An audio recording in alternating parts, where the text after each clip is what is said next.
రాజేష్కి vote వేయకుండా అని మన బీఆర్ఎస్ పార్టీకి సపోర్ట్ చేసిన నాయకుడైనే.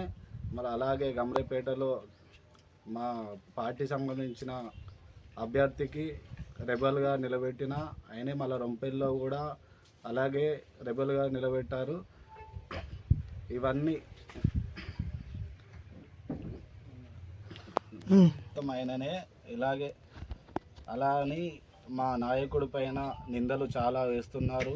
అవన్నీ ఖండిస్తున్నాం. దీనికి సపోర్ట్ చేయలేదు. మా గ్రామ పంచాయతీలలో ఎట్లా జరుగుతుంది, ఏం చేస్తుంది అని చెప్పేసి ఎవరు కూడా సామి నాయకుడు ఉండాలి. మాకు ఎవరు ఎలాంటి సహాయం కానీ, మాకు ప్రచారానికి కానీ అలాంటిది ఏమి రాలేదు. మాకు ఏదేమున్నా ముందడుగు ఏదైనా ఎంత ఏమి చేసినా కానీ అన్నపై మాకు ఉన్న అభిమానం, మాకు చూపించే ఏ రాత్రి పగలు కానీ అన్న మాకు వెంటుండి ఎక్కడ ఉన్న ఆపదలో దేనికైనా కానీ మమ్మల్ని నడిపిస్తున్నాడు. మేము దేనికైనా కానీ మేము ఒకటే చెప్తున్నాను, అన్నపై అలాంటి అది